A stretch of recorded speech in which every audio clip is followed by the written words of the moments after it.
Assim, né?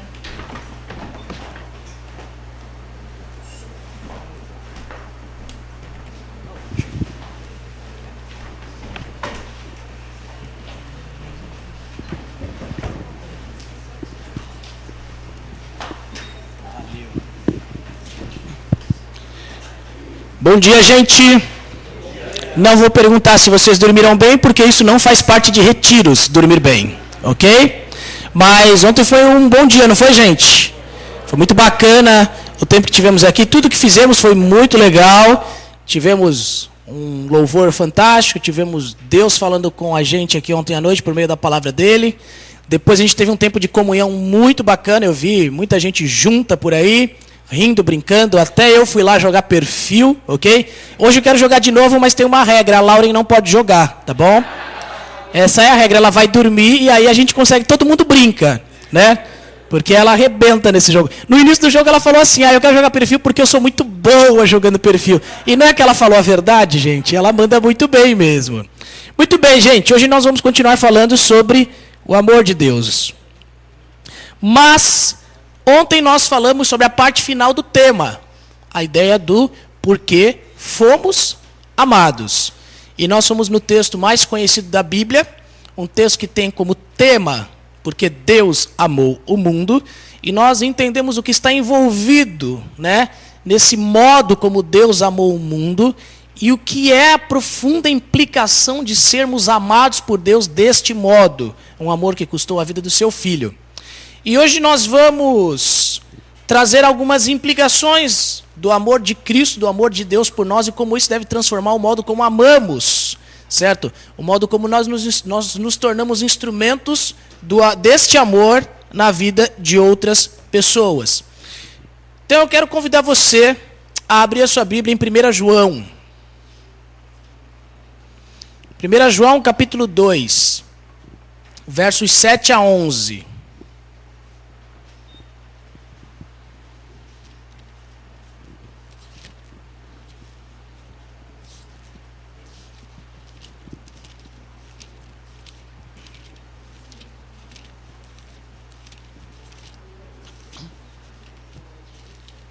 Primeira João capítulo 2, versos 7 a 11.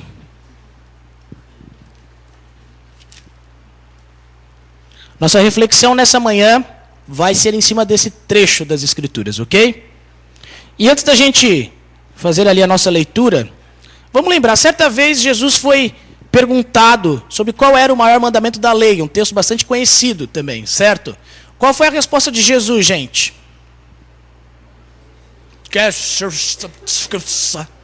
Tá, então vamos fazer assim, uma pessoa vai abrir em Mateus 22, 34 a 40. Levanta a mão, por favor, quem pode abrir. Obrigado por tantos voluntários. Você, muito bem. Mateus 22, 34 a 40. Mateus 22, 34 a 40. Você abra lá, o resto das pessoas mantenha lá em 1 João, tá bom? Mateus 22, 34 a 40. O que está escrito lá?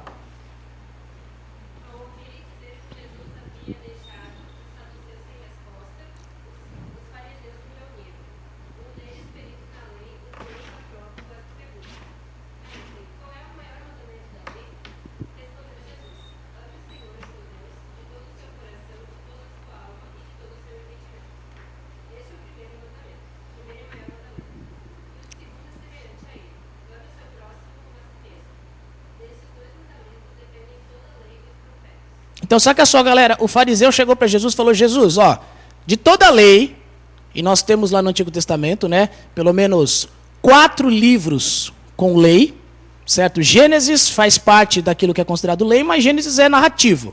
Nós temos pelo menos 4 livros que contêm leis, e temos muitas leis lá. E a pergunta dele, Jesus, das várias leis que lá estão, qual é a mais importante? Ou pelo menos dos 10 mandamentos, qual dos 10 é o mais importante? E aí Jesus manda, olha, o maior dos 10 não é nenhum dos 10. O maior de todos é, ame o Senhor teu Deus de todo o seu coração, de toda a tua alma, de toda a tua força, de todo o teu entendimento, certo? Coração, alma, força e entendimento, para que você nunca esqueça, esse é o amor café. Coração, alma, força e entendimento. Foi assim que eu conquistei minha mulher, ok? Eu tenho para você um amor café. E o segundo é semelhante a este, ok? Ame o próximo como a ti mesmo. O que a gente pode afirmar então dessa resposta de Jesus, gente? Primeiro que ele quebra a perna do fariseu, né? O fariseu queria que ele falasse um dos 10, não matarás, não adulterarás, para que ele dissesse então os outros você despreza. E aí Jesus manda 2 mandamentos que englobam todos os outros. Ele traz 2 mandamentos que têm a ver com as motivações em tudo aquilo que nós fazemos. A motivação deve ser o amor por Deus e o amor pelas pessoas. Então Jesus está dizendo para a gente, galera, que o amor é a principal marca do povo de Deus. Amor é a principal marca de um cristão. O amor a Deus identifica que alguém possui um relacionamento com Ele graças a Cristo. E o amor pelas pessoas é o nível mais alto dos relacionamentos humanos. É a maior demonstração de você desejar o bem para um ser humano. Então, a Bíblia continuamente aponta para a supremacia, para a primazia do amor nos nossos relacionamentos. No texto de 1 João, que é o texto que a gente vai estudar hoje, João vai falar do amor. E ele vai mostrar que a prioridade que alguém dá para o amor, ou a não prioridade que essa pessoa dá para o amor, isso revela o estado espiritual dessa pessoa. E galera, isso é muito sério. A prioridade que eu dou para o mandamento de amar, ou a não prioridade, o desprezo, o descaso que eu tenho em relação a essa ordem de amar, revela o meu estado espiritual. Então hoje nós vamos seguir a seguinte sequência. Nós vamos ver que o amor é um mandamento antigo, depois nós vamos ver que o amor também é um mandamento novo, e nós vamos ver que o amor é um estilo de vida. Amor é um mandamento antigo, amor é um mandamento novo, amor é um estilo de vida, ok? Então vamos lá começar a ver o amor como um mandamento antigo. 1 João capítulo 2, verso 7. Veja ali. João está falando sobre o amor, esse é o contexto dele, ele diz: Amados, não lhes escrevo um mandamento novo, mas um mandamento antigo que vocês têm desde o princípio, a mensagem que ouviram. Então, em primeiro lugar, gente, quando a gente fala do amor, o amor, ele é um mandamento antigo. E antigo em que sentido, gente? João diz aqui que, em primeiro lugar, ele é antigo porque ele é o mesmo mandamento desde o início da Bíblia. João começa dizendo aqui que a ordem para amar, ela não é um mandamento novo, mas é um mandamento antigo, porque ela vem sendo ensinada desde o início da palavra de Deus. Deus, do início ao fim da sua palavra, tem o amor como ordem, como mandamento para o seu povo. Por exemplo, vamos lá, Levítico capítulo 19. Levítico capítulo 19, vá lá no Antigo Testamento.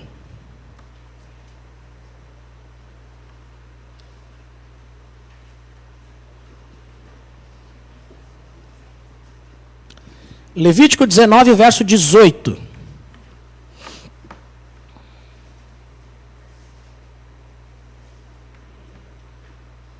Alguém achou aí? Quem? Pode ler então, por favor.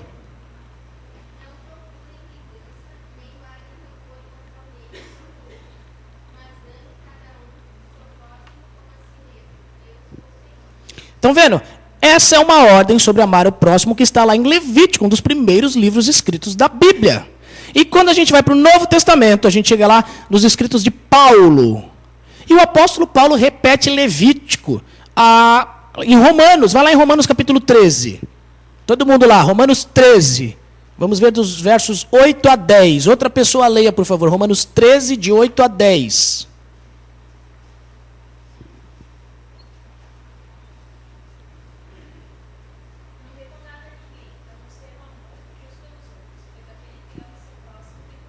Olha só, quem ama o próximo tem cumprido a lei. Ele está fazendo referência àquilo que está sendo dito em Levítico. Continue, por favor.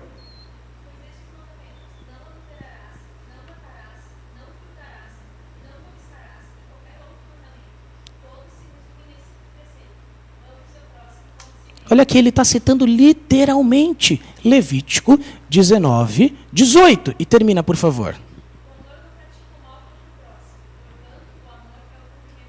Ou seja, o amor, ele é o mesmo mandamento desde o início da Bíblia. E quando a gente fala sobre o amor a Deus, é a mesma coisa. Vamos lá, Deuteronômio capítulo 6. Deuteronômio 6, versos 4 e 5. Levítico fala sobre o amor ao próximo. Paulo repete. Agora Deuteronômio 6, versos 4 e 5. Quem achou aí? Ouça, ó Israel, o Senhor nosso Deus é o único Senhor. Ame o Senhor, seu Deus, de todo o seu coração, de toda a sua alma e de todas as suas forças. Ok? Ouça, ó Israel, o Senhor, o nosso Deus, é o único Senhor. Ame o Senhor, o seu Deus, de todo o seu coração, toda a sua alma, de todas as suas forças.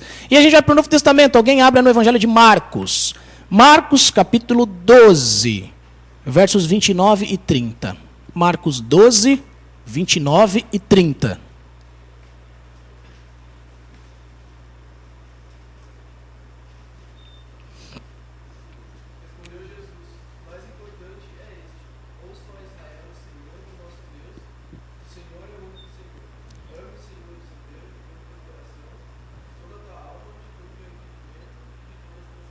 Ou seja, Jesus disse exatamente o texto de Deuteronômio 6, versos 4 e 5. Com isso, gente, o que eu estou mostrando aqui para vocês, que amar não é algo que simplesmente foi criado a partir de Jesus. A ideia de amar o próximo, a ideia de sermos instrumentos do amor porque somos povo de Deus, não é algo novo na história do povo de Deus. Desde o início da Bíblia, essa tem sido a proposta de Deus. Mas quando João fala que o amor é um mandamento antigo, ele não está dizendo que é apenas desde o início da Bíblia. Ele também diz que é antigo na vida de cada um daqueles cristãos. O amor é um mandamento antigo desde o início da vida cristã de cada um.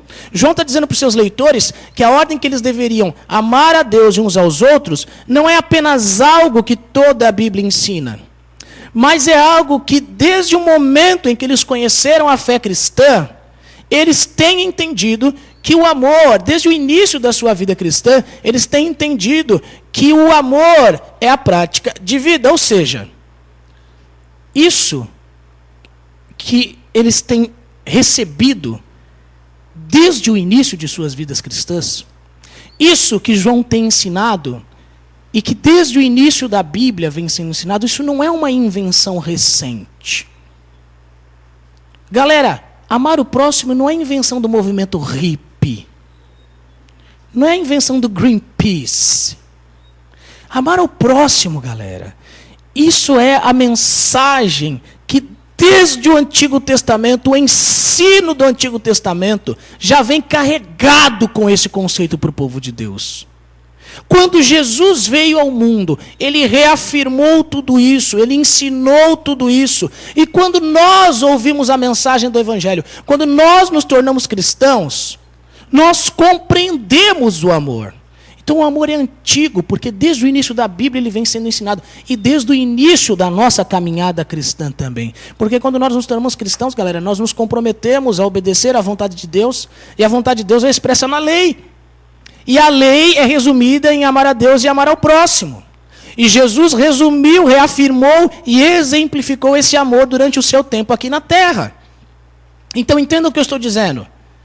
O ensino que João está trazendo aqui, galera, nada mais é do que a continuação daquilo que sempre foi a vontade de Deus para o seu povo. O que João está dizendo aqui nada mais é do que a continuação das instruções éticas que têm sido ensinadas por toda a Bíblia, e que todo mundo que é cristão ouviu isso no início da sua vida cristã. Que Deus é o Deus que ama, que Deus é o Deus que transborda em amor e que nos transforma por meio desse amor. Então, nesse aspecto, o amor, galera, é um mandamento antigo. É um mandamento que sempre esteve aí, porque a Bíblia tem o amor do início ao fim. E desde que você conheceu a Cristo, o amor também é um mandamento antigo na sua vida. Não tem como você dizer, não, eu sou cristão, mas nunca soube que tinha que amar o próximo, amar a Deus. Não. Porque a mensagem do Evangelho pressupõe isso no início. O amor é um mandamento antigo. Mas o que nós vamos ver em seguida é que João vai fazer um jogo de palavras meio doido aqui agora. Porque no verso 8 ele vai dizer que o amor também é um mandamento novo. É um mandamento antigo, sim, acabamos de ver. É antigo na Bíblia, é antigo na nossa vida cristã. Mas ele vai dizer agora que o amor é um mandamento novo, galera. Olha ali, verso 8. 1 João 2,8. Olha o que ele diz. No entanto, eu lhes escrevo um mandamento novo, o qual é verdadeiro nele e em vocês, pois as trevas estão se dissipando e já brilha a verdadeira luz. Vocês estão percebendo o jogo de palavras que João faz aqui? Certo? João ele está sendo orientado por Deus aqui, ele está escrevendo de modo genial. Ele está colocando aqui a gente numa aparente contradição. Porque ao mesmo tempo em que ele disse para a gente que a ordem para amar é uma ordem antiga, agora ele chega e fala que essa ordem ela é uma ordem nova. E galera, o que a gente tem que parar para pensar é, peraí, em que sentido esse mandamento é novo? Em qual aspecto a ideia de que devemos amar a Deus e amar ao próximo é algo novo? E aí a gente precisa entender um pouquinho do idioma em que foi escrita, ou pelo menos o Novo Testamento, certo? O Novo Testamento foi escrito na língua grega, galera. Tem duas palavras no grego que são traduzidas para o português como novo. Duas palavras com sentidos diferentes, mas que são traduzidas do mesmo jeito, como novo. Nós temos primeiro a palavra neos. Sabe, que nem Matrix, o Neo. Certo? Neos, que significa novo, mas novo no sentido de cronológico, recente. Nesse sentido, não é por quê? Porque João acabou de dizer que é um mandamento antigo, então ele não é recente. Mas existe uma segunda palavra no grego, que é a palavra kainos. Ok? E a palavra kainos significa novo, não no sentido de recente, mas novo no sentido de novidade. De um novo formato. Uma nova manifestação. E é essa palavra que João usa aqui. É novo no sentido de novidade, não novo no sentido de recente. A ideia de amar, galera, não é nova no sentido cronológico, porque desde o Antigo Testamento tem sido assim. Mas ela é nova no sentido de ser uma novidade, porque existe uma nova manifestação. Finalmente surge uma manifestação perfeita daquele amor que vem sendo ordenado desde sempre. A novidade do mandamento, galera, não se encontra nas palavras do mandamento, mas se encontra na manifestação deste mandamento. Essa é a novidade. É por isso que João diz ali no verso 8, ó, o qual é novo, o qual é verdadeiro, nele. Quem é o ele dessa frase? Em quem o amor se tornou novo, uma manifestação nova e perfeita, e que é verdadeiro nele. Quem é o ele que revela o perfeito amor de Deus, gente? Jesus Cristo. E é isso que João está dizendo. O amor é um mandamento novo, novo em primeiro lugar, através de Cristo. Porque, galera, embora o Antigo Testamento ensinasse o mandamento de amar, como nós já vimos aqui em alguns textos, a verdade é que nunca antes o perfeito amor de Deus havia sido manifestado de modo tão claro como quando Jesus Cristo veio, quando Deus se fez homem, viveu entre nós, morreu pelos nossos pecados, tudo isso em amor por nós. Portanto, galera, a ideia de que o amor é uma ordem nova, a novidade da ordem do amor, está na perfeita manifestação visível, palpável, deste amor, na pessoa de Jesus Cristo, o Deus encarnado. Cristo revelou para a gente, galera, a natureza de Deus de um modo nunca antes visto. Revelou para nós a natureza de Deus com uma perfeição nunca antes contemplada. E o amor foi um desses aspectos da natureza de Deus que Cristo revelou de modo pleno, de modo perfeito. Então, meus amigos, como o mandamento de amar se torna novo? Se torna novo porque antes nós tínhamos uma ordem. Agora nós temos a perfeita manifestação dele, do amor entre nós. Jesus ilustrou isso, gente, de modo sublime, naquela sua última noite antes de morrer, quando ele estava junto dos seus discípulos. Ali naquela noite ele demonstrou todo o seu amor, toda a sua graça, quando ele se humilhou, quando ele serviu os seus discípulos. Abram lá em João capítulo 13.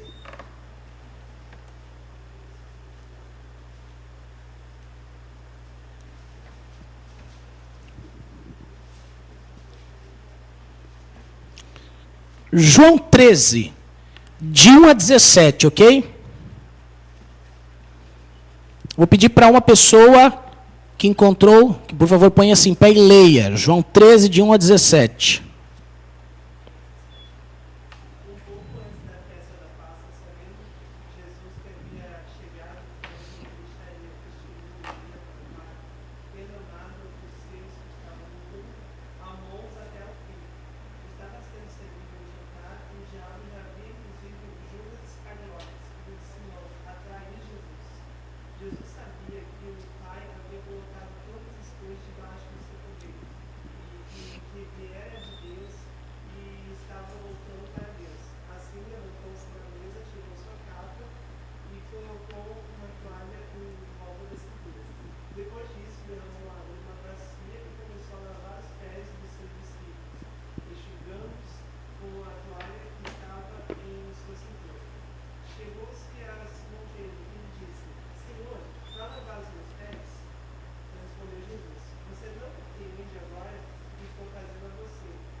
Então percebam, gente, como Cristo manifesta o perfeito amor de Deus de um modo que antes o mundo não conhecia.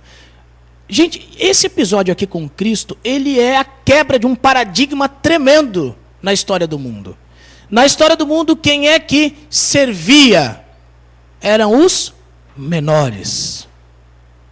Os maiores, os mais poderosos, os mais capacitados, eles eram servidos pelos menores, aqueles a quem eles dominavam, aqueles a quem eles oprimiam. Mas aqui nós temos uma completa inversão. Cristo está revelando o coração, a natureza de Deus. Ele está dizendo o seguinte: o perfeito amor implica em perfeito sacrifício em favor dos menores. O perfeito amor implica em perfeita humilhação em prol do bem, em prol da limpeza, em prol da promoção daqueles que são menores. Cristo, então, gente, ele está manifestando o amor, a natureza de Deus de um modo que é novo na história. É uma manifestação perfeita. Ele está dizendo, o perfeito amor, ele se sacrifica em favor de outros. O perfeito amor não exige que outros o sirvam. O perfeito amor, ele se sacrifica em favor dos outros, ele serve. O perfeito amor não deseja que os outros estejam por baixo, permitindo que ele então seja alçado às alturas. O perfeito amor, ele se coloca abaixo, permitindo com que as pessoas ao seu redor sejam abençoadas, sejam edificadas, sejam limpas por meio do seu sacrifício. Então, meus amigos, o amor é um mandamento novo, porque em Cristo nós temos a perfeita manifestação dele. Deixa de ser apenas uma ordem, deixa de ser apenas um mandamento, deixa de ser apenas um conceito teórico legal. Passa agora a ter vida, manifestação perfeita. Mas o verso 8 nos diz que o amor também é uma ordem nova, não apenas porque em Cristo nós temos ali essa ordem sendo manifesta, mas o texto diz, lá volte comigo no verso 8, diz, o qual é verdadeiro nele e em vocês. O qual é verdadeiro nele e em vocês. Então, galera, preste atenção aqui. Porque João agora está falando não mais sobre Cristo apenas. Ele está dizendo que o amor é um mandamento novo, porque ele é novo também através de nós. O amor é um mandamento novo por causa de nós. O mandamento para amar não tem apenas uma nova expressão por causa do amor perfeito demonstrado por Cristo durante o seu tempo aqui na terra.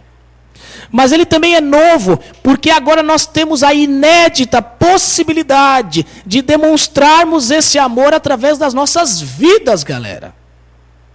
Nós temos a capacidade, a possibilidade de demonstrarmos este perfeito amor através das nossas vidas. É isso que o verso 8 está dizendo. Ele diz: o qual é verdadeiro nele e em vocês. E galera, eu não sei como você absorve essa verdade. Mas o que João está dizendo é que amar é uma poderosa demonstração que nós não somos mais os mesmos. Amar é uma poderosa demonstração que algo novo aconteceu, que há uma novidade em nossa vida. Amar é uma poderosa evidência que somos nova criação em Cristo, que já não somos os mesmos de antes. Eu lembro quando um colega meu, por quem orávamos há muito tempo, finalmente se converteu. E nós fomos então a levar algumas crianças ali de uma favela que tinha ido na nossa igreja naquela noite. E, não era um lugar muito bom de ir, mas a gente não ia deixar as crianças irem sozinhas. Então fomos eu, um outro amigo e esse amigo que se converteu, mas ele tinha se convertido ali fazia menos de um dia. E quando nós chegamos para deixar aquelas crianças na casa delas, esse camarada começa a chorar. Ele não era de chorar. Ele era bicho macho, sabe? Não chora. E ele começa a chorar. A gente se olha assim, mano, o que tá pegando, cara? O que tá rolando? Ele fala: cara, eu não sei explicar, mas eu sinto um amor por essas crianças. Cara, eu tenho um desejo por ajudá-las, por promover o melhor na vida delas. E é isso, galera. O amor é a poderosa demonstração que não somos mais os mesmos, de que algo mudou, de que há uma novidade. É por isso que o amor também é um mandamento novo. Quando nós fomos salvos, nós nos humilhamos diante de Deus a ponto de negarmos a nós mesmos, como Nicodemos fez ontem. Nós nos entristecemos por quem éramos até então. E então acontece aquele transplante de espírito. O Espírito Santo vem, faz morada em nossas vidas e nos capacita para uma vida nova, para uma novidade de vida, cuja característica principal dessa nova vida é o amor. Quando a gente pega Gálatas 5, nós temos lá o fruto do Espírito, certo? O que está logo lá no início do fruto do Espírito, galera? O amor. Essa é a característica principal da nova vida, da novidade de vida que nós recebemos. E o apóstolo Paulo, ele afirma a presença desse amor na vida de nós cristãos. Romanos capítulo 5, verso 5. Alguém abra lá. Romanos 5, 5.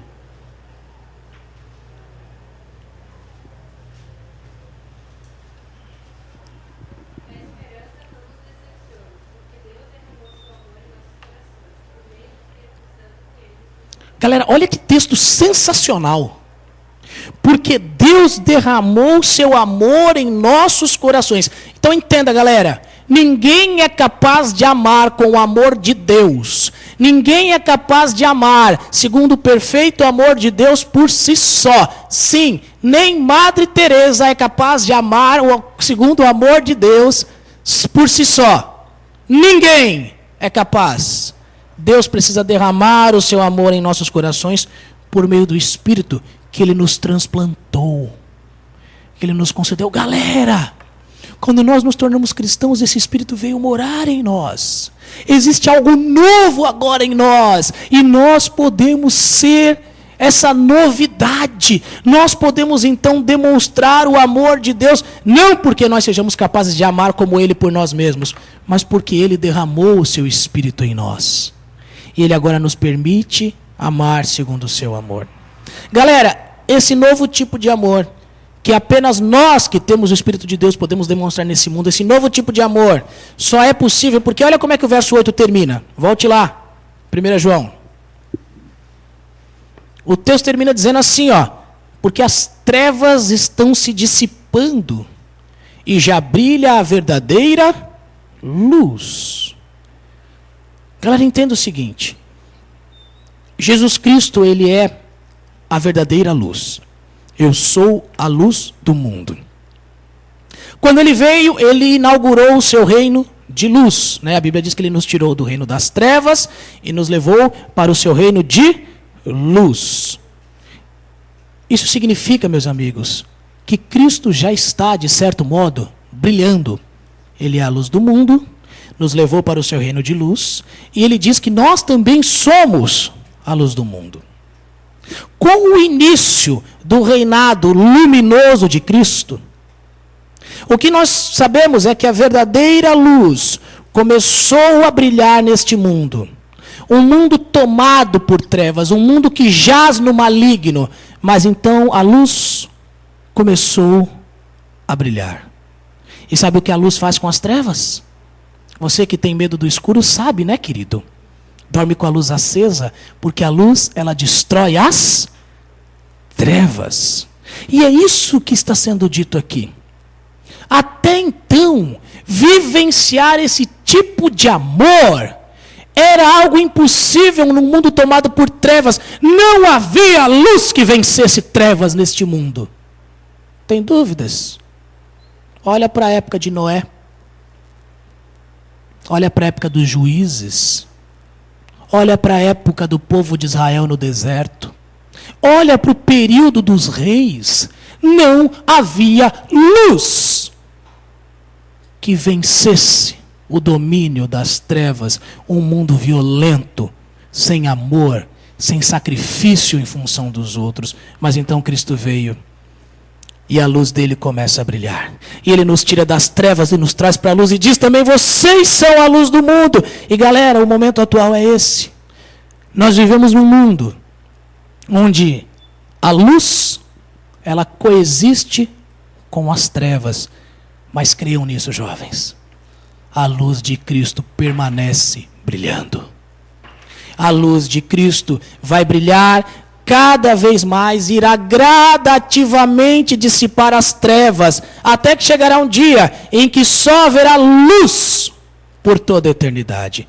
E é isso que nós estamos fazendo quando nós decidimos ser instrumentos do amor de Deus neste mundo. Galera, nós estamos subvertendo o estado tenebroso das coisas.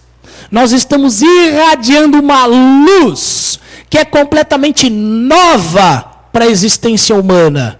Nós estamos destronando as trevas. Colossenses capítulo 1, verso 13. Alguém leia aí.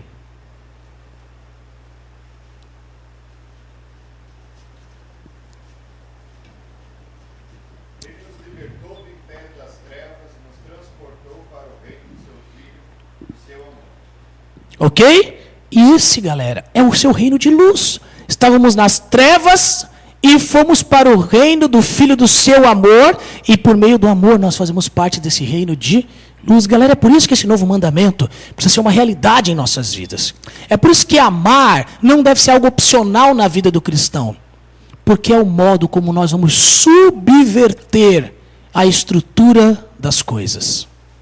É através do amor que nós vamos subverter este mundo em trevas, onde nós vamos fazer com que a luz cada vez mais se propague e atinja mais pessoas e ilumine mais os locais onde nós convivemos. Às vezes nós pensamos, rapaz, eu trabalho num escritório que o negócio lá é tenebroso. Eu estudo numa faculdade onde o ambiente lá, cara, é terrível, é trevas. Eu vivo numa família, rapaz, que é uma escuridão só. Mas não se engane, não se esqueça, que você é a extensão de luz de Deus naquele local. Ele te tirou das trevas. Você agora está na luz. Isso significa que você pode ser um instrumento de brilhar cada vez mais lá dentro, de um modo que treva nenhuma resiste a essa luz. Nenhuma. E galera, o amor tem esse poder de fazer com que pessoas que estão nas trevas, pessoas que odeiam a luz, elas sejam aos poucos dissipadas, amolecidas, transformadas. O amor tem esse poder. E é isso que João vai falar agora no no restante do texto, porque nós já vimos que o amor é um mandamento antigo, mas ele também é um mandamento novo. Ele é antigo por quê? Porque desde o início da Bíblia, desde o início da nossa vida cristã, ele está lá.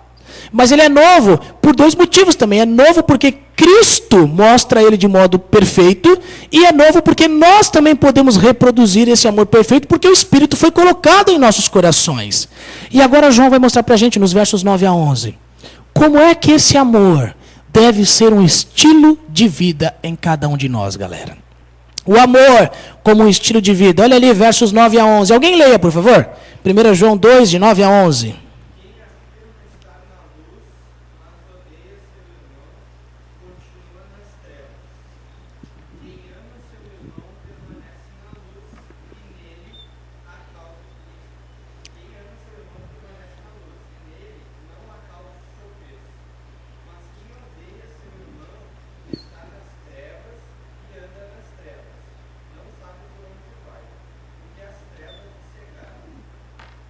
Ok, obrigado.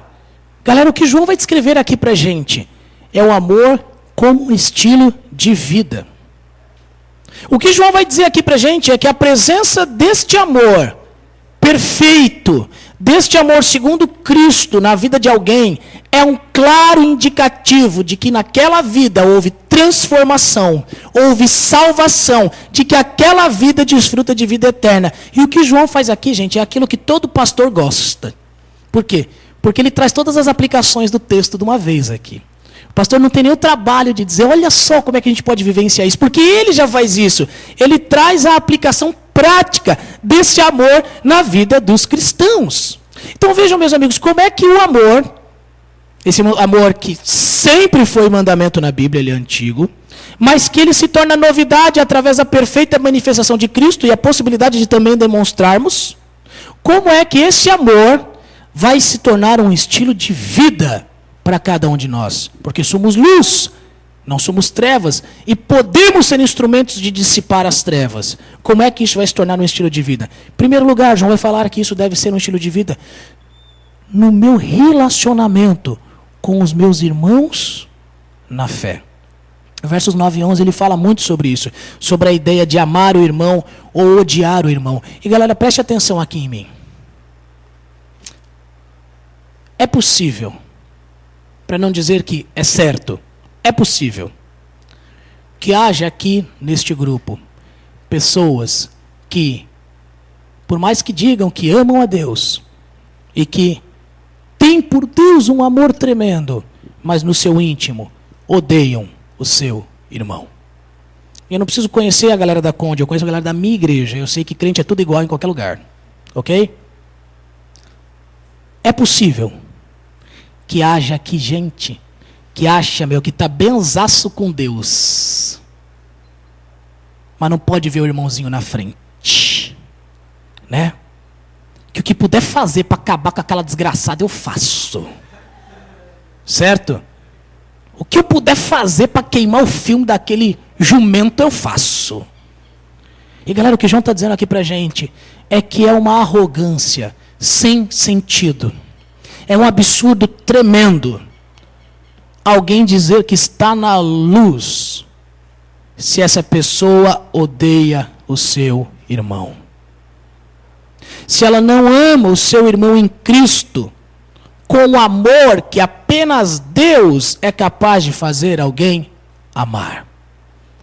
É um completo absurdo. É algo completamente sem sentido, galera. Como uma vez eu ouvi de uma jovem da igreja, né? A menina dando sinais claros de uma vida complicada, de uma vida que estava flertando com as trevas. E aí eu fui conversar com ela, ela falou assim, não, eu estou muito bem com Deus. E eu estou muito bem com... Como é porque eu te odeio, café. Aí eu fiz o sinal da cruz. Não fiz não, tô brincando. Joguei água benta nelas aí, né? Não, mas na hora me veio o 1 João. Falei, cara, essa menina sequer sabe o que está falando. As palavras dela que revelam o seu coração, porque a boca fala do que o coração está cheio, mostram que ela nem discerne o que está dizendo. Porque é um absurdo, é um paradoxo irreconciliável. Você dizer, estou benzaço com Deus, nossa, estou planando na amplidão do Espírito de Deus, mas eu odeio o meu irmão. Galera, o que João está dizendo é que essa pessoa ela dá sinais claros de que tem alguma coisa errada na sua configuração espiritual. Tem algum driver conflitando ali dentro, sacou? Por quê? Porque ela diz que pertence ao reino de luz, mas ela dá sinais de que não pertence ao reino de luz. Porque ela não ama como se ama no reino de luz. Pelo contrário, ela dá sinais que continua presa ao reino das trevas. Por quê? Porque ela ama do mesmo modo que as pessoas que pertencem ao reino das trevas. Galera, isso tem que fazer a gente pensar. Isso tem que nos levar a refletir. Quando eu amo meu irmão, e galera, o amor de Deus por mim é um amor que leva em conta os meus pecados, os meus vacilos contra ele. Fica tranquilo, brother, Deus sabe quem você é. Deus conhece os seus pecados e na boa, Ele te ama, cara. E não é um amor que faz vista grossa, é um amor que perdoa. É um amor que sabe que está lidando com pessoas imperfeitas. Ele perdoa. E aí a gente se coloca num pedestal e estabelecemos que isso é imperdoável, que isso é inaceitável. Quem é você, sujeito, para querer amar de um modo mais exigente do que Deus? Quem é você para botar o seu amor num nível mais puro, perfeito, se fosse possível, não é? Do que o de Deus. Alguém que ama o seu irmão, galera, e que aprende com o perfeito amor de Cristo, que perfeito amor inclui sacrifício em favor do outro, humilhação em favor do outro. Alguém que ama o seu irmão segundo o perfeito amor de Cristo, esse sujeito, galera, dá sinais de que habita na luz. E mais do que isso, olha o que os versos 9 e 11 dizem. Essa pessoa também não é uma causa de tropeço. E aqui vai uma segunda aplicação. Primeiro, a gente precisa pensar no amor como estilo de vida, no relacionamento com os nossos irmãos em Cristo. Mas agora João vai falar de tropeço para os outros. Sabe o que isso significa? Que o amor deve ser no estilo de vida e no nosso relacionamento também com aqueles que estão fora da igreja. Que o modo como nós nos amamos, como uma comunidade, um grupo, demonstra o seu amor perfeito entre si, fala para os de fora. Aqueles que amam a Deus, galera, e expressam esse amor na relação com seus irmãos, mostram que foram verdadeiramente transformados e estão transmitindo uma mensagem clara para quem está lá fora. Porque, galera, acredite em mim. A galera lá fora pode dizer que não está nem aí para Cristo, não está nem aí para a Bíblia, não está nem aí para os crentes, para a igreja e tal, mas eles estão com o olho grande te observando. Vacila para você ver. Pisa fora da linha para você ver. Certo? A galera está olhando. A galera está atenta. E aqueles que expressam esse amor na relação com seus irmãos, com aqueles que partilham da mesma fé, mostram que foram verdadeiramente transformados, estão transmitindo uma mensagem clara para as pessoas ao seu redor, dizendo o que é de fato ser salvo por Cristo. O que é ser nova criatura em Cristo. O que é ser luz neste mundo. Galera, o amor demonstrado por essas pessoas não confunde as pessoas de fora. Não leva as pessoas de fora a tropeçarem, a rejeitarem a fé cristã. Falou, tá vendo? Você enche a boca para falar que Cristo te mudou, te salvou, mas você odeia o cara. Quando nós amamos e buscamos amar como Cristo manifestou, nós não confundimos as pessoas lá fora. Nós não fazemos as pessoas lá fora tropeçarem no seu entendimento sobre a fé, rejeitarem a fé cristã. A pessoa que verdadeiramente ama os seus irmãos em Cristo, como reflexo do seu amor por Cristo, não leva os que não conhecem a Cristo a rejeitarem a verdade sobre Cristo. Galera, vocês estão entendendo a profundidade disso? Quem verdadeiramente ama os seus irmãos em Cristo, como reflexo do seu amor por Cristo, não leva os que não conhecem a Cristo a rejeitarem a verdade sobre Cristo. E galera, eu cansei de ver pessoas que têm problemas com os seus irmãos e que, detonam os caras, detonam os irmãos para as pessoas que não fazem parte da igreja. E chega lá com os amigos, com os familiares, tal. Não, porque lá na minha igreja, né? Nossa, a gente está passando por uma situação, tal. Porque sei lá quem fez isso, sei lá quem fez isso. Rapaz, moça, sabe o que você está fazendo? Você está detonando a mensagem do evangelho para essa pessoa. Porque você está dizendo que o Deus em quem você crê é um Deus fraco. É um Deus que ama de modo tão frágil que não muda o modo como você ama os seus irmãos. Você está sendo causa de tropeço para essas pessoas. Mas, galera, quando a gente ama os nossos irmãos, as pessoas da nossa igreja, e as pessoas de fora percebem isso, nós estamos comprovando a realidade, a validade. Nós estamos atestando a nossa salvação e mostrando que de fato isso é real em nossas vidas. É como Jesus disse lá em João capítulo 13. Outra pessoa abra lá, João 13, versos 34 e 35. Abra lá.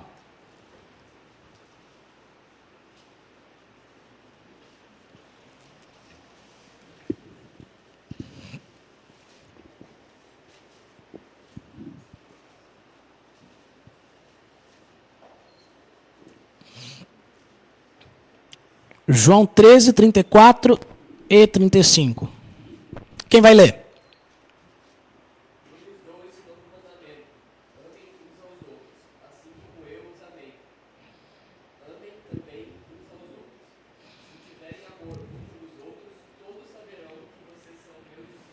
Galera, saca só. Se vocês se amarem uns aos outros como eu os amei, todos saberão que vocês são meus discípulos. Brothers, na boa.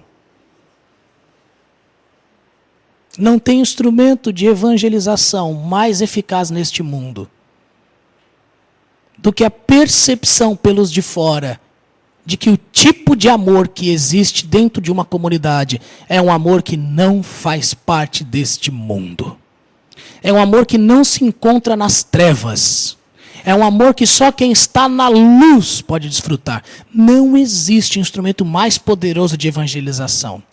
Vamos fazer viagem missionária? Vamos! Vamos distribuir folheto? Vamos!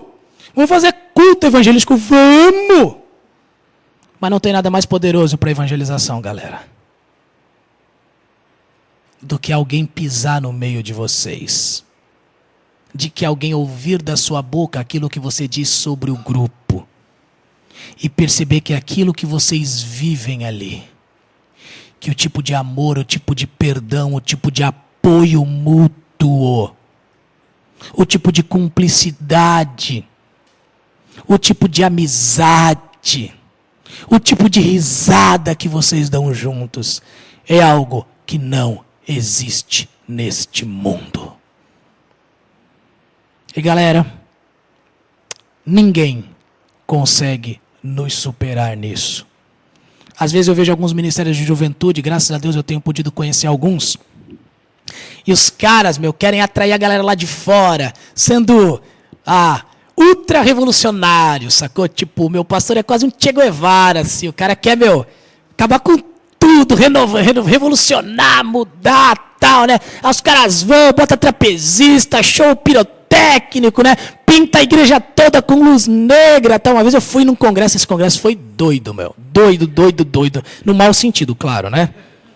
Aí, o congresso ia começar. Aí, a igreja, né, toda estranha, assim, com os negócios no teto e tal. Aí a hora que foi começar, os caras apagaram as luzes. Meu, e tava tudo tipo com luz negra, pichada a igreja, assim, meu, parecia que você tava, meu, no meio da casa dos manos, assim, sabe, tal. Parecia que você estava no estádio do Corinthians, assim, um negócio terrível, cara. E aí, de repente, começou uma batucada.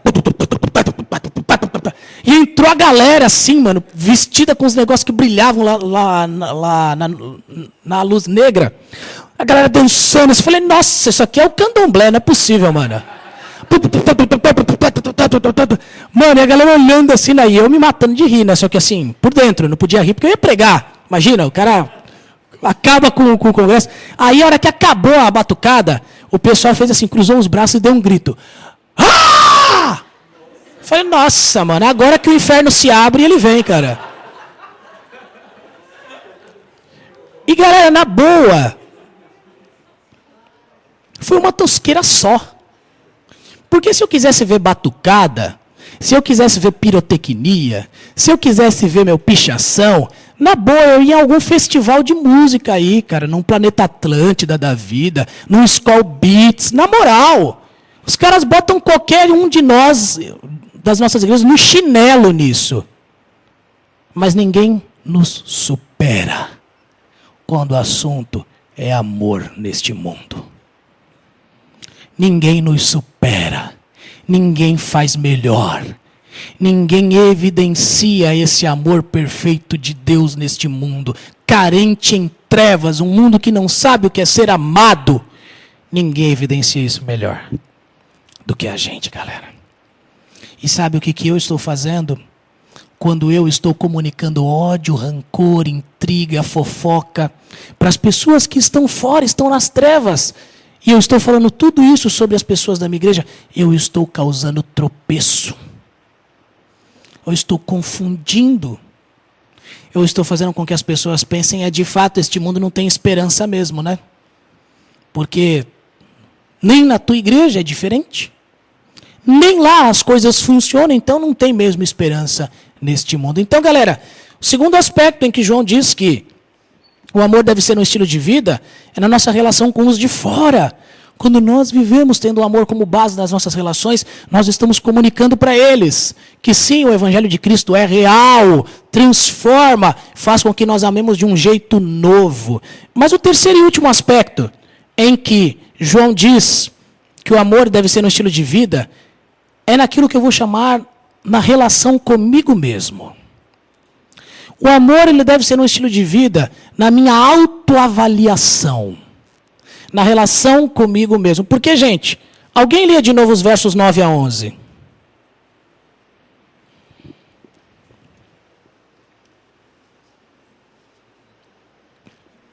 Primeira João 2, de 9 a 11. Vamos lá? Quem vai ler? Aquele que diz estar na luz e odeia o seu irmão até agora está nas trevas. Aquele que ama o seu irmão permanece na luz e nele não há nenhum tropeço. Aquele, porém, que odeia o seu irmão está nas trevas e anda nas trevas. E não sabe para onde vai, porque as trevas lhe cegaram os olhos. Galera, o terceiro aspecto em que a gente precisa pensar no amor como estilo de vida não tem a ver com a minha relação com os meus irmãos, como já falamos. Não tem a ver com a mensagem que eu estou transmitindo para os de fora, como já falamos. Mas tem a ver no modo como eu me entendo. Tem a ver com uma autoavaliação extremamente sincera. Porque, galera, João é muito claro. Quando ele diz que alguém que odeia o seu irmão segue um estilo de vida de trevas. Essa pessoa até pode pensar que está na luz. Mas o texto diz que essa pessoa está cega. Essa pessoa não sabe para onde está indo. Essa pessoa está enganada sobre si mesma. Não é possível manter-se em ódio, em rejeição, em desprezo por alguém que faz parte da sua família na fé e você dizer que você está na luz. Galera, quem ainda não se entregou a Cristo não é capaz de amar desse modo perfeito que Cristo ama. É incapaz de obedecer ao mandamento de amar a Deus e de amar uns aos outros. Essa pessoa não é capaz de demonstrar pelas pessoas o tipo de amor sacrificial em favor de outros como Jesus demonstrou. Afinal de contas, o tema da Conde esse ano é: nós amamos porque fomos Amados, eu só posso amar como Ele me amou, porque Ele me amou. Mas o que João está dizendo aqui é que a obediência a esse mandamento de amar dá uma prova clara de que essa pessoa de fato é cristã. E galera, essa é a avaliação que você tem que fazer. É claro, na nossa trajetória, em alguns momentos a gente vai ter vontade de esganar alguém. Ô desgraçado, né? A gente vai pensar isso, eu mato esse infeliz. Isso faz parte. Agora, quando esse sentimento, quando essa indisposição permanece e se torna um estilo de vida, galera, isso não é estilo de vida de quem está na luz. Isso deve te levar a uma avaliação. Será que na boa eu entendi o que é o amor de Deus, o amor perfeito de Deus que tudo perdoa? Que tudo supera, que tudo suporta. Será que eu entendi o que é isso? Porque na minha vida eu permito a permanência de um ódio em relação a alguém que eu deveria amar. Galera, olhe para a vida de alguém e veja se essa pessoa revela o amor a Deus e o amor ao próximo. Melhor, olhe para a sua própria vida e reflita se a sua própria vida revela o seu amor por Deus e o seu amor pelo seu próximo, especialmente os próximos da família da fé. Essa é a prova de que você conhece o amor de Deus por você. Amor de Deus revelado de modo perfeito em Cristo. O amor de alguém, em resposta ao amor de Deus, é o que estabelece o contraste definitivo entre quem de fato está na luz e quem ainda permanece nas trevas. Galera, o amor como estilo de vida tem essa terceira aplicação. Você precisa avaliar o seu estilo de vida. Onde é que está a permanência do seu amor? Porque se existe em você uma negativa permanente, uma indisposição, uma inaceitação de amar alguém que Cristo amou e que inseriu numa família junto com você para que vocês se amem, você precisa lidar com as implicações disso. Porque esse não é o estilo de vida de alguém que está na luz. E isso exige que você se arrependa. Isso exige que você abra mão. Que você engula o seu orgulho, o seu amor não é melhor do que o de Deus e Ele perdoou. Que você, como diz a minha mãe, coloque o rabinho entre as pernas. Baixa a bola. Aceite que neste mundo, de fato, coisas ruins vão acontecer conosco. Pessoas que nós amamos não nos amaram em retorno, mas foi assim que Deus escolheu nos amar. Ele nos amou quando ainda éramos pecadores. E dentro da comunidade da fé, algumas vezes nós vamos passar por situações onde vai doer.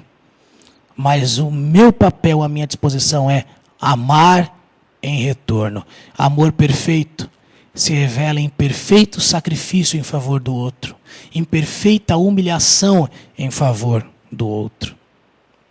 Galera, como é que anda o seu relacionamento com seus irmãos da Conde? Ou melhor, os seus irmãos aqui do Up Life? Como é que anda o relacionamento de vocês? Qual é a mensagem que vocês têm transmitido para as pessoas que convivem com vocês, mas não fazem parte da igreja? Que tipo de amor elas têm vivido, presenciado, identificado através das suas palavras, da sua postura, do que você traz sobre a sua comunidade? Quando você para se avaliar, para avaliar o seu estilo de vida, e o modo como você demonstra ou não demonstra, o modo como você ama ou despreza o amor pelos outros. Será que você não percebe um estilo de vida ali que mais combina com trevas do que com luz? E galera, hoje é dia para dar um basta nisso. Hoje é um dia para a gente, contemplando o amor perfeito de Deus revelado em nós por Cristo, cientes de que somos alcançados por Ele, somos agora instrumentos desse amor. É dia para que passemos a amar de verdade, de coração, não apenas em palavras, mas como estilo de vida. Eu tenho algumas perguntas para terminarmos a nossa reflexão. A primeira delas tem a ver com aquilo que falamos ontem. Você já desfrutou do perfeito amor de Deus ao reconhecer Jesus como seu Salvador? Você já desfrutou, já conheceu esse amor, galera? Quando você contemplou Cristo naquela cruz, como falamos ontem, se rendeu a Ele. Porque se esse ainda não é o seu caso, você não vai conseguir amar como Cristo amou. Porque nós amamos porque fomos amados. Se você ainda não se rendeu ao Cristo que revela o amor perfeito de Deus ao morrer naquela cruz, eu quero te dar mais uma oportunidade para que você responda essa pergunta e se renda diante dele. Segunda pergunta, como é que as pessoas que amam a Deus avaliam sua caminhada de amor? Não pergunte para os seus coleguinhas, porque eles vão dizer o que você quer ouvir. Certo? Não pergunte para aquela mina que está interessada em você, porque ela vai falar o que você quer ouvir. Nem você pergunte para aquele rapaz que está doidão por você, porque ele só vai falar floreios no seu ouvido. Pergunte para a gente que ama a Deus, cuja vida revela o amor de Deus. Faça a pergunta. Como é que você, ao olhar para a minha vida, percebe o amor sendo evidente nela? E prepare-se, galera. Você pode se surpreender. Leais são as feridas feitas pelo que ama. Mas o que multiplica beijos, ele demonstra falsidade. Tenha coragem de perguntar. Pergunte para os seus líderes, pergunte para os seus pastores. Pergunte para pessoas que amam a Deus, como é que você avalia a minha caminhada de amor? Permita-se essa reflexão. Terceiro, há alguém em sua igreja que você considera, que você não considera merecedor do seu amor? Vamos tentar algumas coisas práticas? Existe alguém na sua igreja que você volta e meia gosta de trazer para a conversa para fazer uma fofoquinha sobre a pessoa? Você não sabe o que aconteceu com a fulana. Ai, mas também, né, eu não esperava nada melhor dela. Certo? Quem são aquelas pessoas que você despreza? Bem, eu só cumprimento se ela me cumprimentar. Se ela não vier falar comigo, quem ela pensa que eu sou? Não vou lá. Quem são as pessoas que você geralmente gosta de gerar intrigas? Ah, você foi na casa de sei lá quem. Pô, legal, seu amigo, né? Bom. Vai lá com seu amigo, vai. Gente, crente adora essas coisinhas, não estou inventando. Eu sei, crente é igual em tudo que é lugar. Quem são as pessoas da sua igreja que você considera que não seja merecedor do seu amor? E quando outros demonstram amor por essa pessoa, você fica louco, né? Você quer gerar uma cisão na igreja. Você quer gerar assim, os meus amigos contra os amigos dela. Vamos jogar perfil hoje à noite. Os meus amigos contra os seus amigos. Ok? Há alguém, gente, que você gostaria de fazer um... Você queria ir para o octógono com essa pessoa? Alguém? Ah, se pudesse. Ah, se a Conde montasse um octógono aqui, era toda noite. Até a morte. Mas sério, gente, existe alguém que você considera não merecedor do seu amor? Há alguém a quem você precisa pedir perdão porque você reconhece que tem agido com essa pessoa sem amor? Desprezo, maldade, fofoca. Você tenta arruinar a dignidade, a identidade dela diante do grupo. Há alguém a quem você precisa pedir perdão porque você tem agido sem amor. E galera, talvez essa pessoa esteja aqui. E entenda, Deus está te dando a oportunidade nessa manhã de você não ficar mais quieto. De você não ficar mais dizendo, eu não sei o que fazer. Você sabe o que fazer. Há alguém a quem você precisa pedir perdão. Por fim, a quem você precisa pedir perdão? E agora eu estou falando de pessoas de fora. Por ter confundido o entendimento dessa pessoa sobre o que é a fé cristã. Porque você não demonstrou amor pelos seus irmãos. E aquilo que ela sabe sobre o que é ser cristão a partir de você é uma baita de uma confusão. A mensagem que você passa é uma mensagem ambígua. Deus me salvou dos meus pecados, sim, mas eu continuo odiando meu irmão. Não faz muito sentido. Deus me transformou numa nova criatura, mas eu continuo rejeitando os outros como as criaturas antigas fazem. Há alguém a quem você precisa pedir perdão. E a quem você precisa esclarecer, trazer luz, para que ela possa compreender o que é a verdadeira fé cristã. Alguém para quem você vai ter que dizer, olha, eu quero te pedir perdão. Porque eu errei ao não tratar no meu coração uma série de coisas com os meus irmãos. E eu vim aqui e disse para você coisas que não devem fazer parte do modo como eu lido com eles. Eu quero dizer que isso está tratado. Eu quero agora amar esses irmãos e eu quero que você saiba que isso é viver na comunidade da fé em Cristo. Alguém a quem você precisa pedir perdão lá fora, porque você está sendo um instrumento de confusão da verdade, de tropeço para essas pessoas. Galera, essas são as perguntas que eu deixo para você nessa manhã. E Sami, está de pé ainda o esquema dos grupos? Daqui a pouco a gente vai dividir em alguns grupos. E essas são as perguntas que vocês vão responder nessa manhã. Galera, porque vimos ontem como fomos amados. Mas hoje estamos entendendo que esse amor deve nos levar a amar.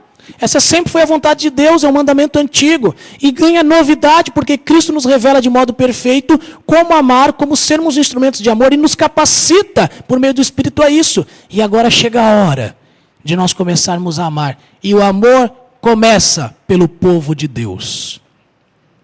O amor começa pela casa de Deus. E é aqui, galera, que nós vamos nos lapidar, que nós vamos nos machucar, que nós vamos nos perdoar, que nós vamos nos aperfeiçoar em amar, para que possamos então ser um instrumento de amor para aqueles que estão lá fora. Baixe sua cabeça. Nós vamos orar. E daqui a pouco nós vamos refletir em cima dessas perguntas.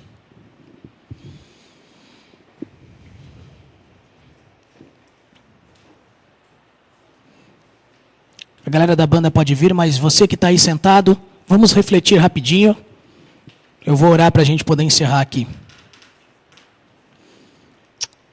Deus, obrigado, porque o Deus que se identifica como Deus que é amor. E poucas vezes na Bíblia o Senhor diz que é alguma coisa, mas o Senhor diz que é amor. Isso faz parte da sua essência, Senhor.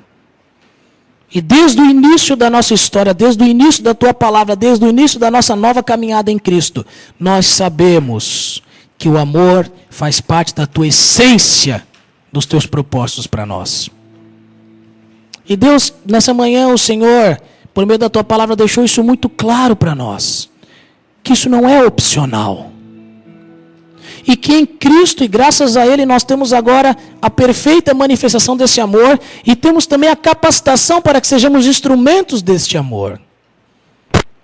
E Deus, a nossa oração é para que o Senhor mexa com os nossos corações, que o Senhor visite as nossas convicções e nos ajude a fazer uma avaliação muito consciente, honesta e sincera sobre como esse novo amor tem sido evidente em nossa trajetória. Será que há pessoas que devemos perdoar aqui, Deus? Sonde os corações, incomode, promova perdão, restauração, reconciliação nesse retiro, ou então assim que retornarem a seus lares com as pessoas que aqui não estão.